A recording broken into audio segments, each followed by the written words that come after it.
Merhaba arkadaşlar. Bugün sizlerle yine değişik bir bileklik çalışacağız. Evet, böyle çerçeveli rivoliler var. Onları saracağız mevkilerle ve aralara çeyrek tila ile arkadaşlar bunları birleştireceğiz. Şimdi ben hepsini burada çeyrek tila ile birleştirdim. Ama şöyle yapacağım. Bir bölümünü böyle kristalle birleştireceğim. Bir bölümünü de e, tila ile birleştireceğim. Her ikisini de öğrenmiş olacaksınız. Ama buradaki farkımız arkadaşlar şu kısmı bir sıra daha yüksek örüyorum eğer boncukla birleştireceksem. Şu şekilde. Bunlar böyle gelecek.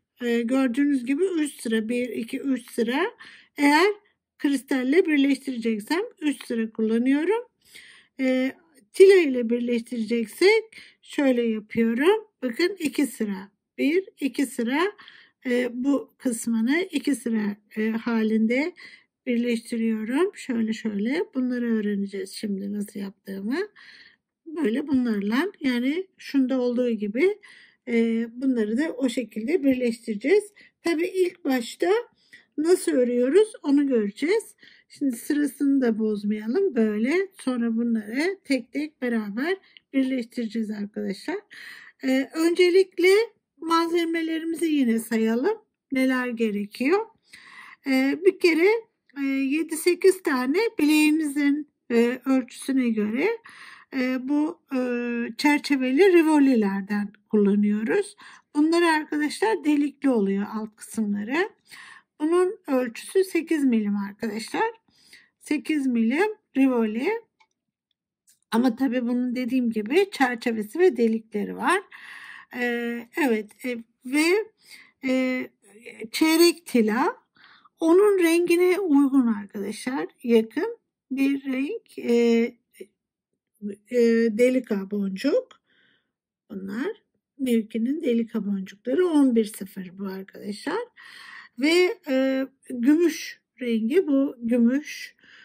Ondan da çok az gidiyor ama yani yine bir 3 gram 4 gram civarında almanız lazım. Evet ve 3 milim kristal var. 3 milim. Onları da şuradaki aralara kullanacağız. Şöyle şu aralara koyacağız. Nasıl koyduğumu göstereceğim. Böylece hani hem tilayla hem de aralarına boşluk bırakarak kristal ile nasıl birleştirildiğini öğrenmiş olacaksınız. Ve bir tane güzel taşlı bir mıknatıslı bir kapamamız var. Şunu da göstereyim. Bunun gibi şöyle mıknatıslı bir kapamayla sonlandırmış olacağız. Bunun ölçüsünü de söyleyeyim isterseniz. Bunlar da boy boy. Şöyle baktığımızda arkadaşlar 10 milim bu. 10 milimlik bir mıknatıslı kapama taşlı. Ona çok yakıştı. Evet şimdi hemen işe başlıyoruz. Tabii ipimiz arkadaşlar Fireline. 012 Fireline. Evet şimdi şu şekilde bunları itelim ve tek tek bunu nasıl ördüğümüzü öğrenelim. Bunlar zaten şunun işi daha sonra şöyle koyalım. Şimdi 4 tane arkadaşlar gümüşle başlıyoruz. 4.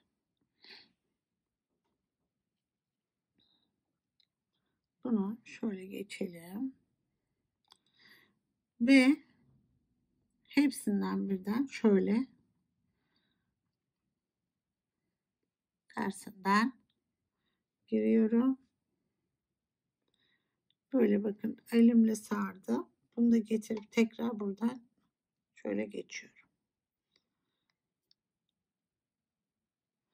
Evet burayı kesmiyorum. Ben en son birbiriyle birleştirip keseriz arkadaşlar. Şimdi 4 taneyi yaptık şöyle. Dörtlü grup oluştu. Şimdi aralarına birer tane koyu yeşil delik alıyorum. Bu. Her bir araya bir tane yerleştireceğim. Şöyle. Tekrar.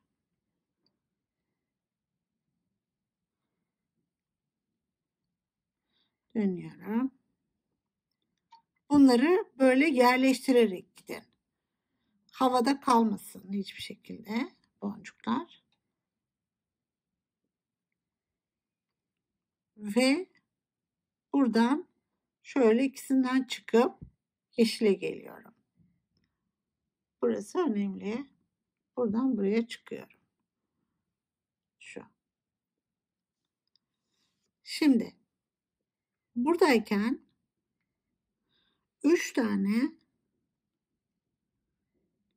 3 tane gümüş alıyorum. Gümüş rengi boncuk. Buradan buna giriyorum. Burada şuna dikkat etmemiz gerekiyor arkadaşlar. Böyle durmayacak. Şunlar şu şekilde duracak. Böyle. Önemli bu. Şimdi her bir araya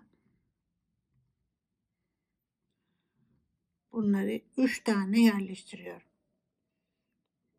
Her bir araya. Gene bunu da açıyoruz böyle. Şu şekilde duruyor.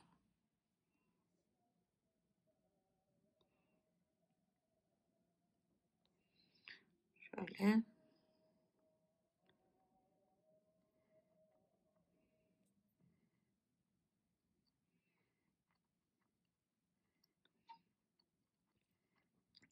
Tekrar 3.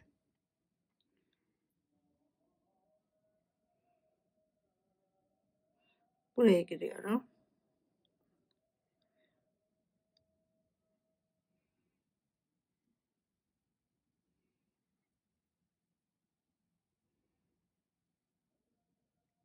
Artık mümkün olduğunca bu şekilde böyle durmasına dikkat edin. Şöyle yatay bir durumda. Şimdi bir tane daha üçlü grup yerleştiriyorum buraya. Şu. Ve buradan ilerleyip şuna çıkıyorum. Şu.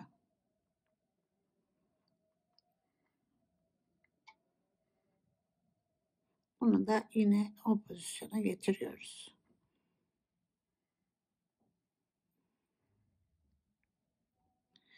Şimdi buradayken arkadaşlar taşımızı yerleştireceğiz. Eğer örüp yerleştirmeye kalkarsak zor oluyor. O nedenle şimdi buradayken taşımızı yerleştireceğiz. Şu durumdayım. Böyle. Bunlar bu alt kısımda kalsın. Böyle çevirelim. Şuradan geliyorum. İlerleyip şuna geliyorum. Şimdilik sadece taşımı yerleştireceğim. Şu. Yani bu taşı buraya yerleştireceğim. Şu.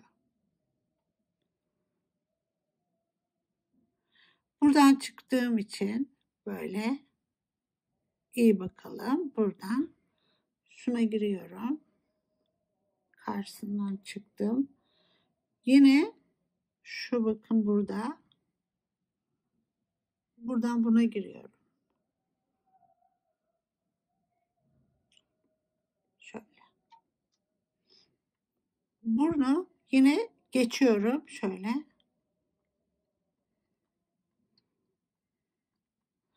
Yine aynı boncuğa bu sefer buradan giriyorum. Şuradan.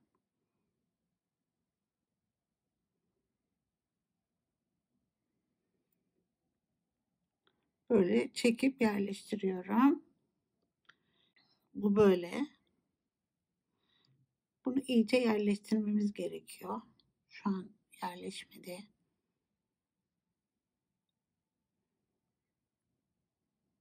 Evet. Şimdi bunu yerleştirdikten sonra arkadaşlar ilerliyorum buradan. gene içlerinden geçerek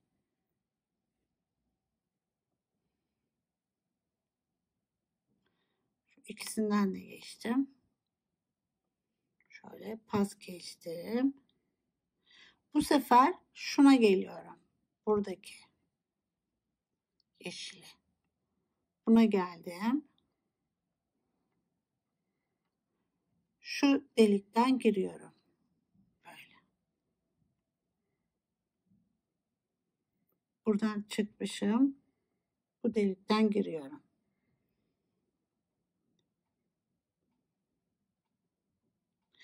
Getiriyorum.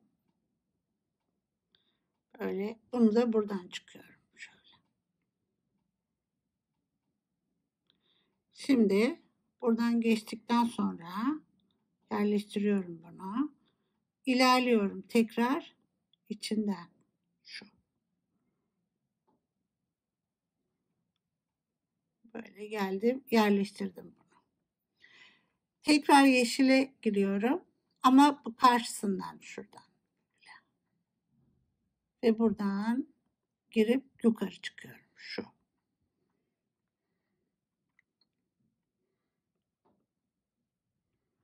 Bu aslında şu anda olmamız gereken, işe devam etmemiz gereken yerdeyim ben. Bu buraya yerleşti ve şimdi örmeye devam ediyorum.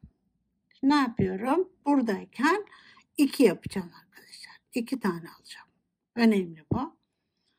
Bunu yaptık. 2 tane alıyorum. 2 aldım. Yerleştirdim. Böyle duruyor. Şimdi araya bir yeşil koyuyorum. Buradan çıkıyorum. Şu. Bir tane yeşil. Buradan çıktım. Şimdi tekrar çeviriyorum böyle. Tekrar 2 alıyorum. Bunu bakın şöyle.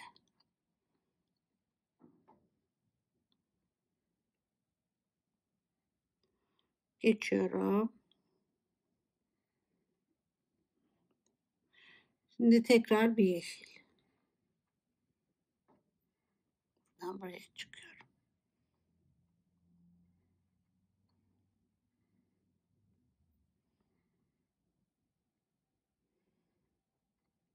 Şu. Şimdi tekrar 2. Buraya geliyorum.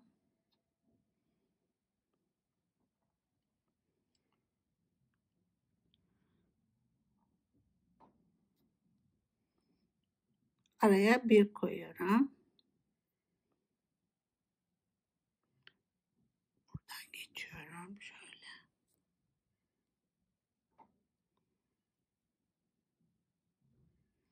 Ve bunu düz durması gerekiyordu. O şekli getireceğim. Şöyle. Evet. Böyle durmalı. Şimdi 2 alıyorum. Buraya koyuyorum.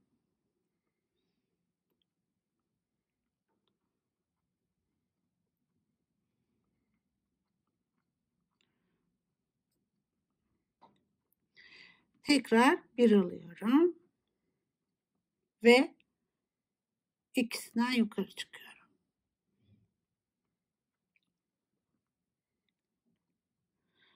Şimdi 3 aldık. Buradayken ne yaptık? 3 aldık. 2 aldık. Şimdi 1 alacağız. Tekrar şimdi buraya geliyorum. Önemli. 3, 2, 1. Şu şekilde. Şimdi buraya 1 koyuyorum. 1. Şu. Şimdi yeşilleri yerleştiriyorum.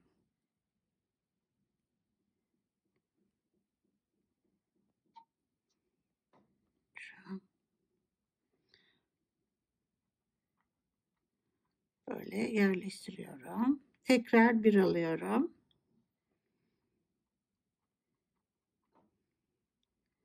Dönerek şu.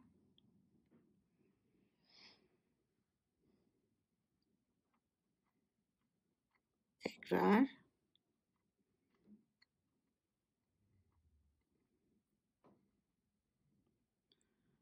Bir alıyorum.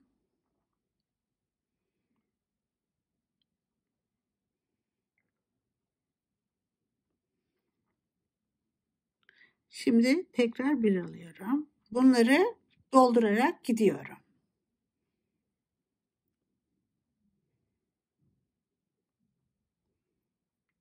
Şu. Şimdi yine köşeye geldik. Bir alıyoruz.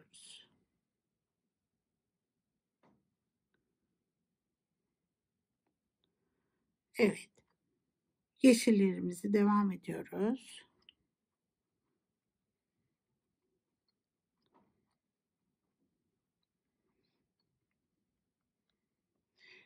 Buradayken sona geldiğimiz için ikisinden birden şöyle yukarı çıkıyorum. Şu.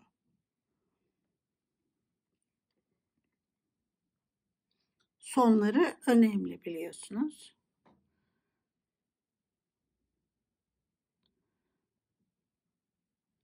Şimdi böylece bir sırayı daha tamamladık. Artık bunlar bir bir devam edecek köşelerde. Biz istediğimiz uzunlukta örebiliriz bunu. Mesela bu taşlarım daha büyük olduğu için 3 sıra örmüştüm. Bunların boyları biraz daha kısa olduğu için bunları 2 sıra ördüm. Şimdi istediğiniz kadar teknik aynı örebilirsiniz. Devam ediyorum. Araları dolduracağım. Bu şekilde.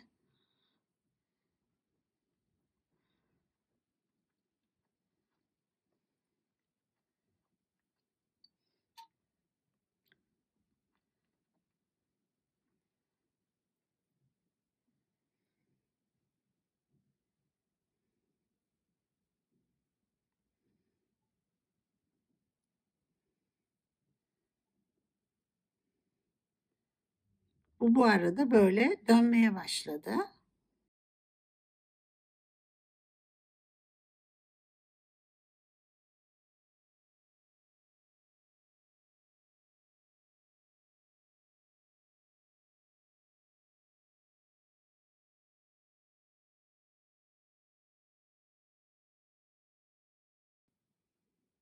Şimdi sonuna geldim. Buradayım. Sonuna geldim. Sonuna gelince ikisini birden çıkıyorum.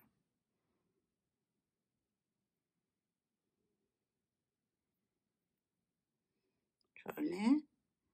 Ve örmeye devam ediyorum. Araları yerleştiriyoruz.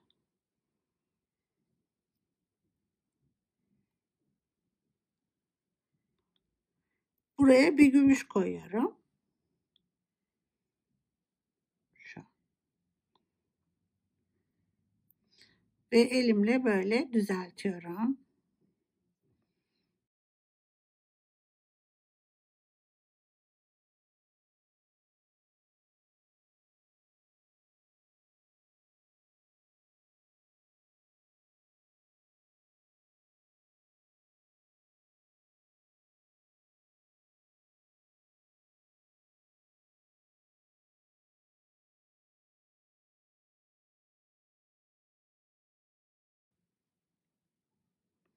Şimdi yine sonuna geldim. Sonuna geldiğimizde buradan ikisinden yukarı çıkıyorum. Şu.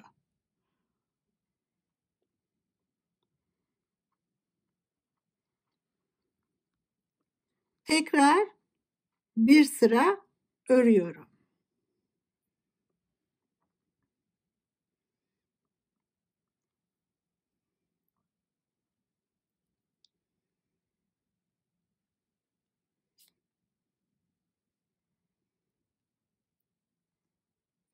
Bunları böyle yerleştirerek bir sıra örüyoruz.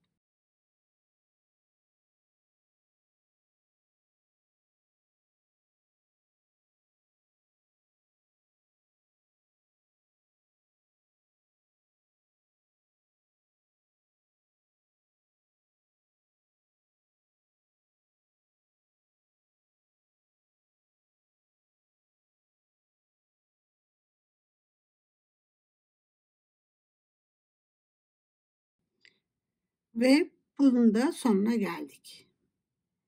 Bu sefer gelip buradan ikisinden birden çıkıyorum. Şimdi bunun kontrolünü şu şekilde yapıyorum. Bakıyorum arkadaşlar. Her bir arada 3 tane yukarı doğru çıkıntılı boncuğumuz var. Bakın 1, 2, 3. Sonra burada 1, 2, 3. 1, 2, 3. 1, 2, 3. Bunları kontrol ediyorum. Şimdi ipimi aşağıya yürütüyorum. Şöyle aynı ipi aşağıya yürütüyorum.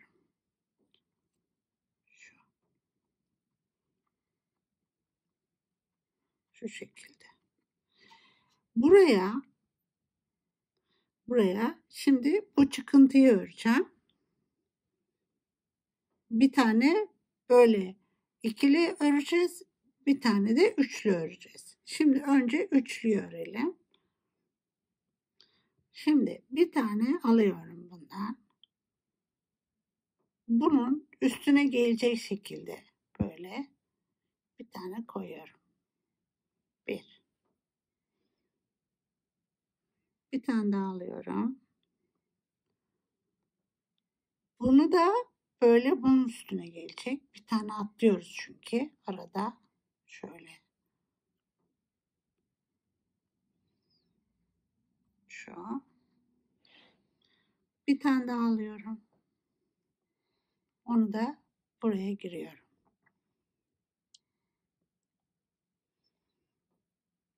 Şu.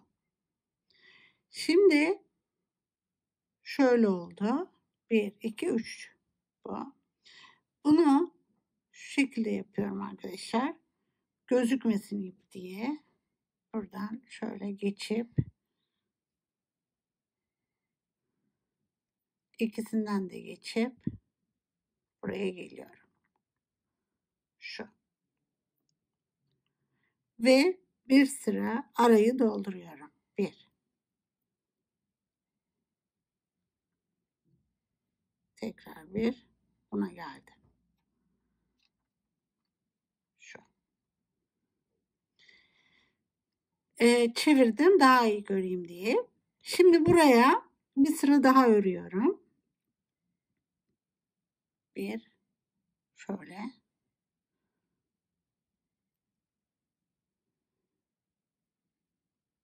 Şu.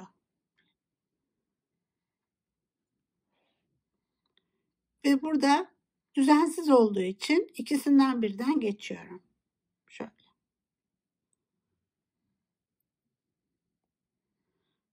Evet.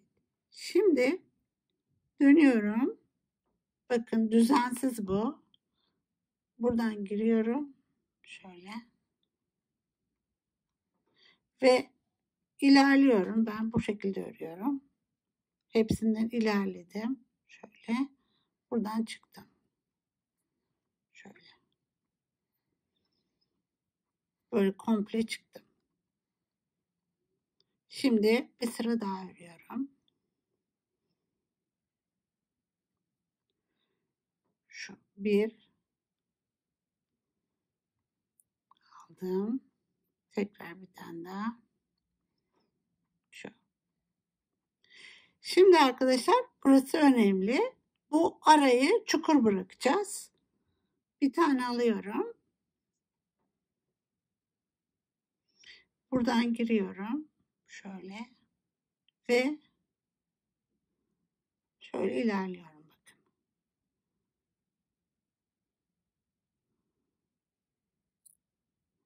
Buradan da ilerliyorum.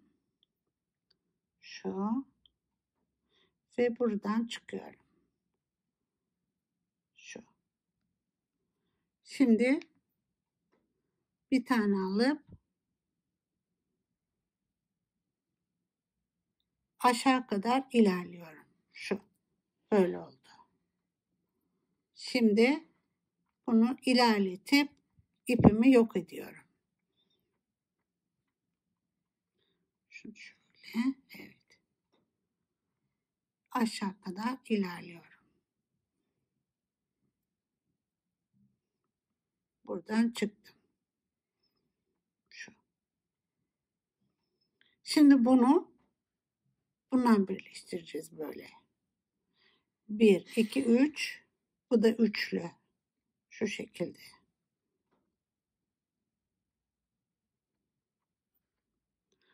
Evet.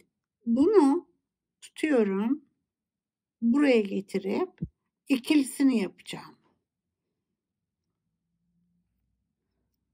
Şöyle ilerletiyorum.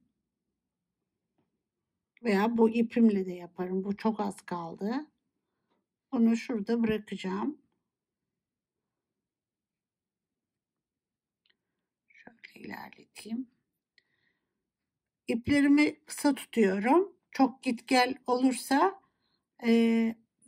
karışır diye arkadaşlar. O nedenle birazcık kısa tutuyorum. Şimdi bu şekilde ilerlettim bunu. Bu burada dursun. Sonra bunları birleştirip bağlayıp yakarız. Şimdi şunu alıyorum. Bunu geçirelim iğnemize ve bununla örmeye devam edelim. Şimdi bunu ilerleyip şuradan çıkacağım ki karşılıklı çentikleri yapabilelim. İlerliyorum buradan.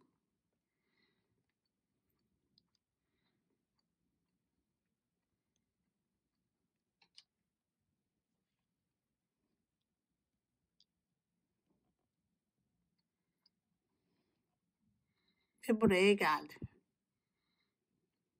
Burayı daha kısa yapacağız. Çünkü bu tarafı tila ile birleştireceğim. Şimdi geldim buraya. Şuradayım. Bakın eğer bu yerleşmezse böyle çıkıyor aradan. O nedenle bunları yerleştirelim. Evet. Şimdi buraya yine birer tane bu şunun üstüne gelecek şekilde buradan bir tane atlıyorum. Şu. Bir. Bunu yerleştirdim. Bir tane daha alıyorum. Bunu da buraya. Şöyleyim.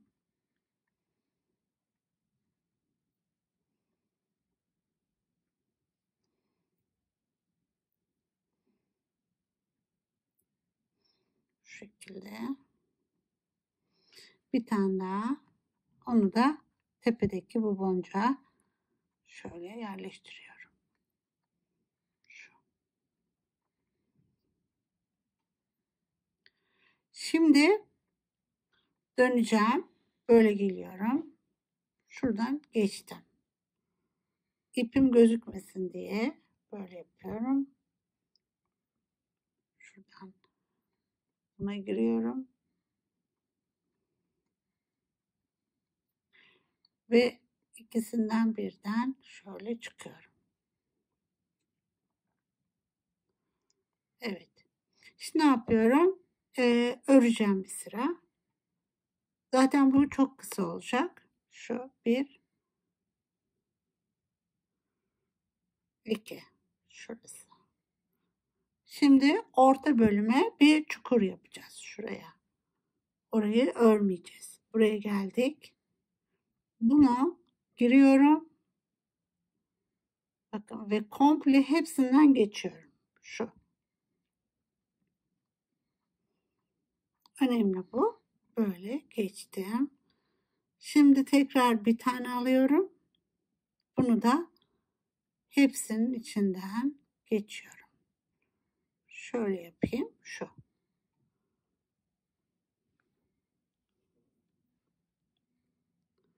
Buraya daha sonra tilalarımızı birleştireceğiz. Burayı. Şu şekilde olacak. Bunu bitirdik. Şimdi buradan ilerliyorum. Böyle ikisini yan yana getirip bağlayacağım.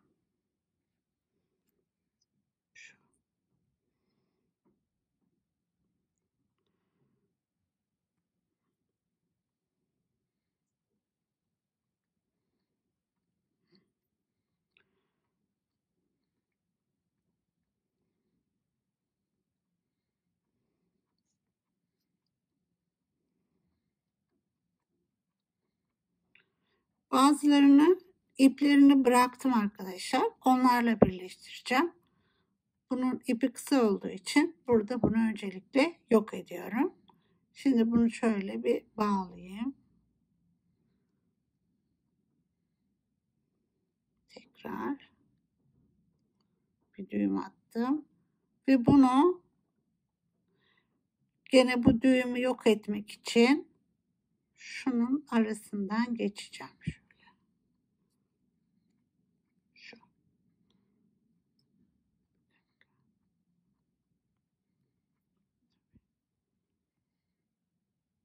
Evet, düğümü boncuğun içine gizledim. Azıcık daha ilerletebilir miyim diye düşünüyorum.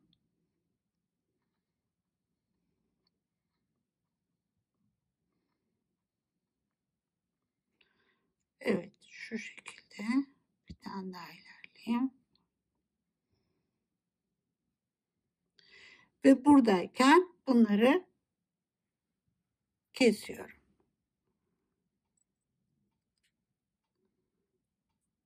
Şu. Böylece bir parça daha bitmiş oldu. Şimdi bunları birleştirme bölümüne geçelim. Şöyle yapıyoruz. Bu da böyle duracak. Bunlar bu şekilde birleşecek. Dedim ki buraya da kristal koyayım, buraya da kristal koyayım. Bunları da tilalarla birleştireyim. Eğer boyu yetmezse birer tane daha öreceğim. Şimdi ilk başta şunu kristalle birleştirelim. Şurayı bununla nasıl birleştiriyorum onu görelim. Şimdi buraya iğnemizi buradayım arkadaşlar. Dedik ki 1, 2, üçlü bölümleri yani bu üçlüleri üçlülerle birleştireceğiz. Üçlü kısımlarla. Diğerleri de tilayla birleşecek. Şimdi araya kristal koyuyorum. Bir tane 3 milim kristal aldım. Bunu buradan giriyorum. Şöyle. Getiriyorum bunu buraya. Ve aynı şekilde buraya giriyorum.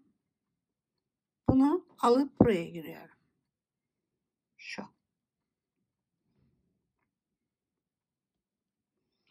İlerleyelim. Şöyle. Bu şekilde. Şimdi ne yapacağız? Burası tutmuyor. Gördüğünüz gibi burayı tutturacağım. Şu.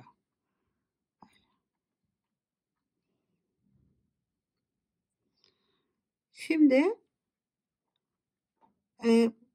boncukları şöyle birbiriyle şu iyice çekelim. Karşı tarafın da oynamaması lazım. Şöyle. Evet. Bunu bir daha yapalım. Şöyle. Yerleştiriyorum. Buradan tekrar ilerleyip şöyle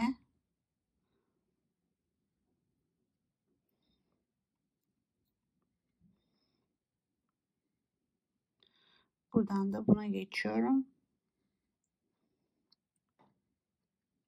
Şu arayı birbiriyle tekrar şu şekilde sıklaştırıyorum.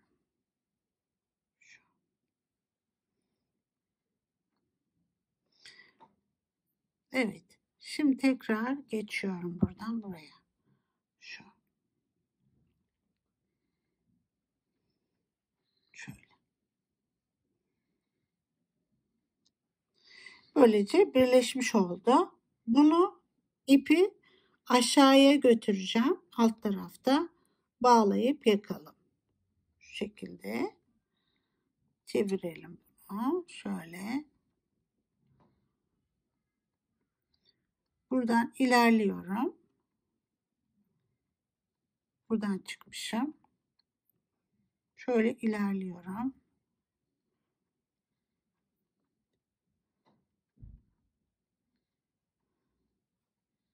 Şöyle aşağıda yok edeceğim arkadaşlar. Pas geçiyorum içinden.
Bu kadar yeter arkadaşlar. Daha fazla riske girmeyelim. Şunu buradan kesiyoruz. Böylece kristalle birleştirme bölümünü görmüş oldunuz.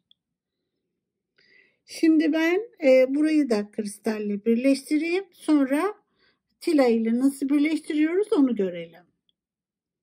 Şimdi bunu da birleştirdim ben. Şimdi harf tila ile birleştirmeyi nasıl yapıyorum onu da öğreteyim bu kısmına. Şimdi burada gördüğünüz gibi bir iki sıra ördük. Harf tilaların birleşeceği yerde 2 tane örüyoruz. Ve onları birbiriyle birleştireceğiz. Şu kısmı yapacağız. Şunu. Bunu yapacağız. Evet. Buradan çıkmışız. Şöyle. Bir tane bir tane şu ve şu şekilde alıyorum.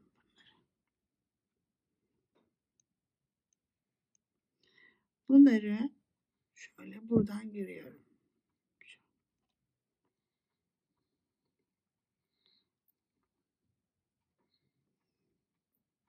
Ve bir turluyorum arkadaşlar mecburen.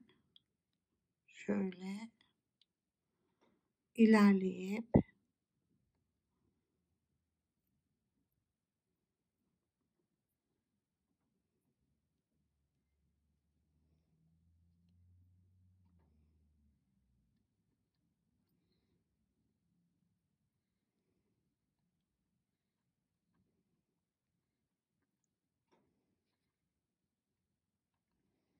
böyle ilerliyorum.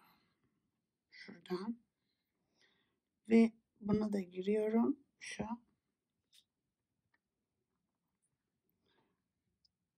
Buraya geldikten sonra çıkıyorum buna. Şöyle ilerleyip buradan çıkıyorum. Şu. Şimdi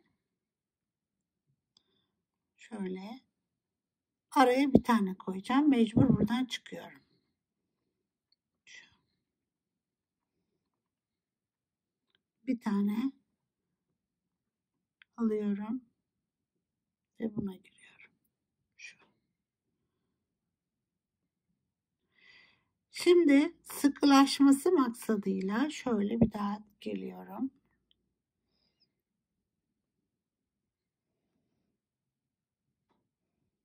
Şuradan çıkıyorum. Şu. Şimdi tekrar buraya geliyorum. Buraya bir tane koyuyorum.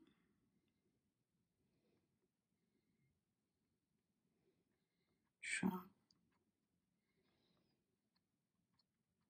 Ve buna giriyorum. Böyle.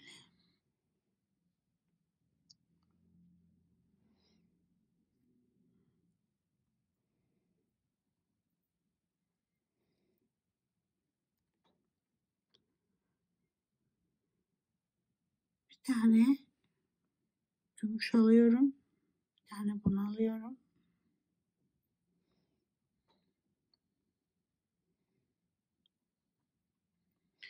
Ve buradan inip şuna giriyorum. Şöyle. Şu. Tekrar çıkalım buradan. Bu şekilde böyle zincir gibi yapıyorum. Tekrar buna geleceğim. Şöyle.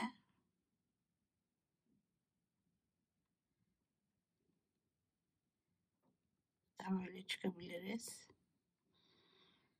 Şunu diğer uçla birleştireceğim burayla. Bunu diğer uçla birleştiriyorum. Ne yapıyoruz? Buraya giriyorum. Şuna.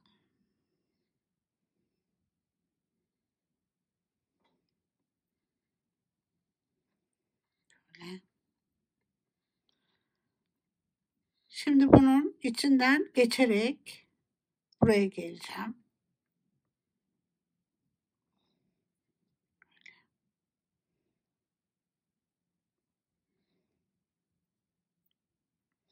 Bunun içinden ilerleyeceğim. Gözükmesin diye bunlar.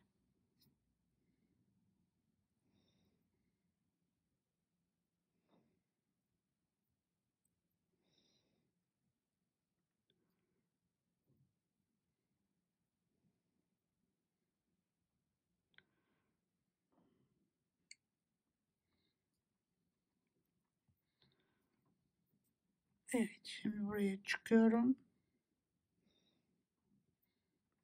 Şöyle getiriyorum ve bunu buraya birleştiriyorum. Buradan da girdim. Şöyle. İp şöyle atayım. Daha net görün. Şu.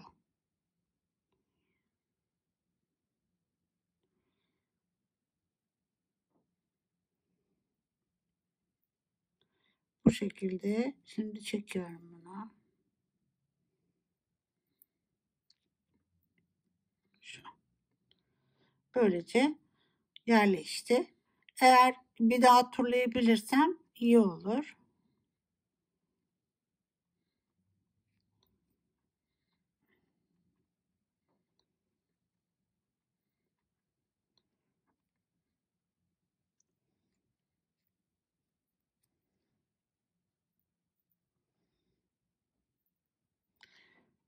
Oldukça riskli tabii.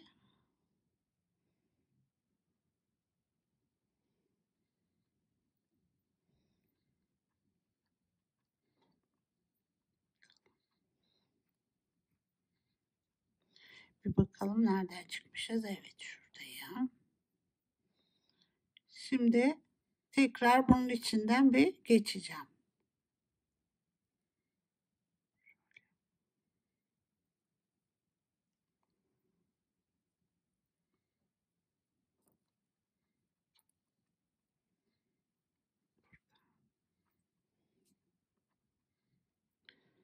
Evet ve buradan geçiyorum.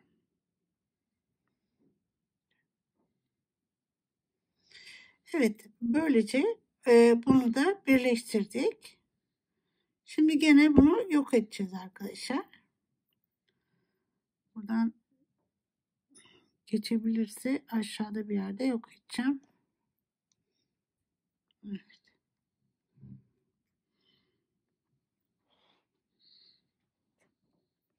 Tam altından şöyle ilerletip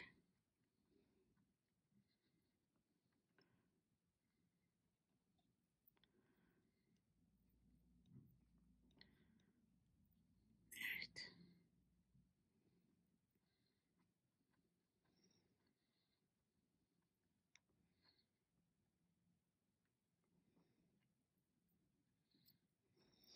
Bunu da bu şekilde artık buradan çıkmaz o. Bunu keselim. Böylece harf tila ile nasıl birleştirdiğimi burada göstermiş oldum size. Bunu da aynı şekilde birleştireyim ve sanırsam biraz boyu kısa oldu. Birer tane daha ilave edip yanlarına kapamayı nasıl takıyorum onu gösterelim. Şimdi ben bunu tekrar harf tila ile eklemesini yapayım. Evet arkadaşlar, şimdi tamamladım ben bunu. Kapamasını takacağız beraber şu kısma. Şimdi benim böyle kristal koyarak yapma amacım neydi? Eğer siz tila bulamazsanız çeyrek tilayı bu şekilde de tamamlayabilirsiniz diye düşündüm. Ama tabii eğer bulursanız tamamını tila ile yapmanızı öneririm. Örnek olsun diye size bir tane de bu şekilde çalıştım. Nasıl çalışacağınızı da teker teker göstermiş oldum. Şimdi tila ile yine zincir yaparak bu şekilde bunları buraya ilave edelim. Evet, aynı yaptığımız gibi şurada ne yapıyoruz? Onun bir tarafını beraber yapalım. Diğer tarafını ben yine yapayım. Bir tane bunu alıyoruz. Bir bunu alıyoruz. Bir bunu alıyoruz. Şu şekilde. Ve buradan giriyorum. Şu. İsterseniz direkt bunu buraya takabilirsiniz. İsterseniz direkt buraya getirip takabilirsiniz. O sizin bileğinizin kalınlığına göre bu kısmı ayarlayabilirsiniz arkadaşlar. Ama ben şunu nasıl yapıyorum onu göstermek istiyorum. Buraya geldikten sonra yine içlerinden geçerek geri döneceğim. Şöyle.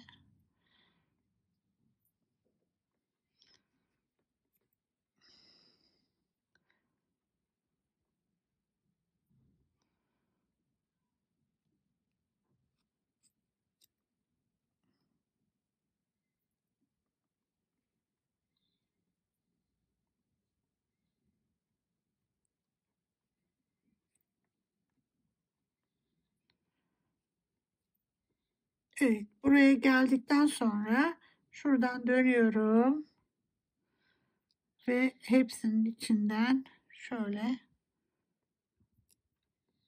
geçiyorum. Bak şu buradan böyle geçiyorum. Buraya geldim. Bunu buraya geliyorum. Şöyle bir tane tila alıyorum. Şu yerleştirelim bunu buraya. Tekrar içinden alttan giriyorum. Şöyle.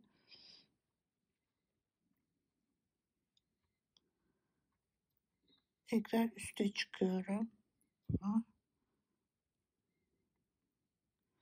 Bir kere daha yapalım. Çünkü burası kapama bölümü. Daha sıkı olmalı arkadaşlar. Ve buraya geliyorum. Şimdi buradayım. Şu. Şimdi buradayken şöyle çıkıyorum. Bir tane alıyorum.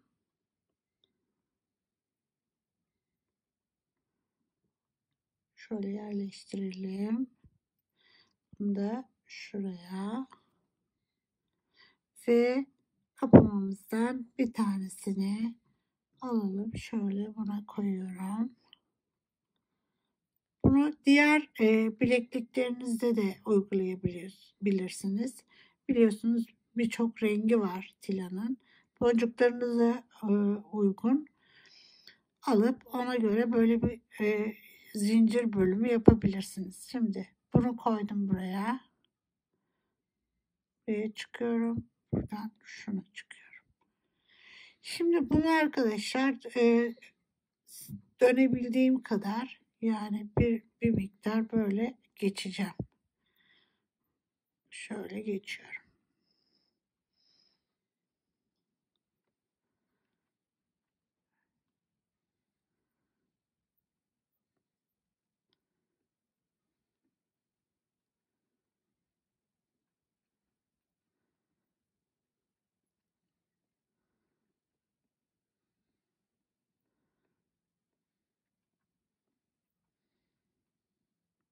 Evet, şimdi buradayken şöyle yapalım. Bunu buradan değil de şöyle çıkalım.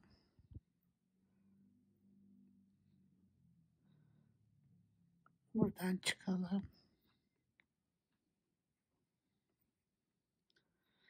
Aşağı ineceğim. Şöyle. Bunu da buraya.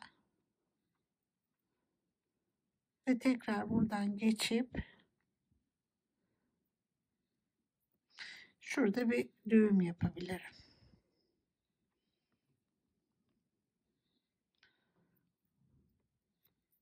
Şöyle. İçine yerleştirdim ve buradan kesebilirim bunu.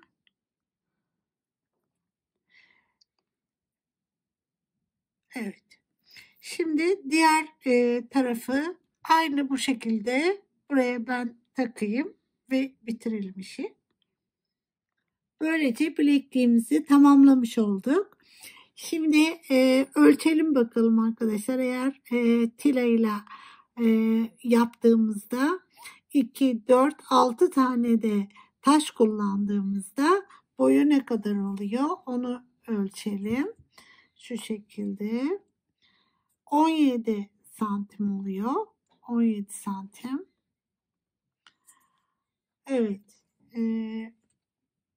İnç olarak da arkadaşlar 7 inç kadar. Evet. 7 inçe yakın oluyor. Şimdi eğer bunu bu şekilde yaptıysak bu da gördüğünüz gibi 7,5 inç gibi oluyor. Şu şekilde. İsterseniz böyle yapın, isterseniz bu şekilde yapın. 19,5 santim oluyor. Benim bileğim biraz ince olduğu için bu tam geldi bana. Ama bu biraz büyük. Bunu da çok sevgili bir arkadaşıma vereceğim. Evet, bu şekilde tamamlamış oldum arkadaşlar. Dediğim gibi size alternatif olması açısından buraları yaptım. Ama önerim bu şekilde yapmanız. Her bir araya tila koyarak yapmanız. İsterseniz böyle de yapabilirsiniz. Bir de ben bir sıra bunları eksik yaptım arkadaşlar. Sizler bunu 3 sıra şeklinde yapabilirsiniz. Şöyle. Yani şu kısımda bakın 1, 2, 3 burada 1, 2 var. Bir sıra daha dönerseniz bu şekli alacaktır. Artık o sizin zevkinize kalmış. Yapılma şeklini öğrendiniz. Böylece bir dersimizin daha sonuna geldik. Umarım beğenmişsinizdir. Gelecek derslerimizde görüşmek üzere. Sağlıcakla kalın, mutlu kalın, nazo tasarımda kalın ve beğenmeyi unutmayın.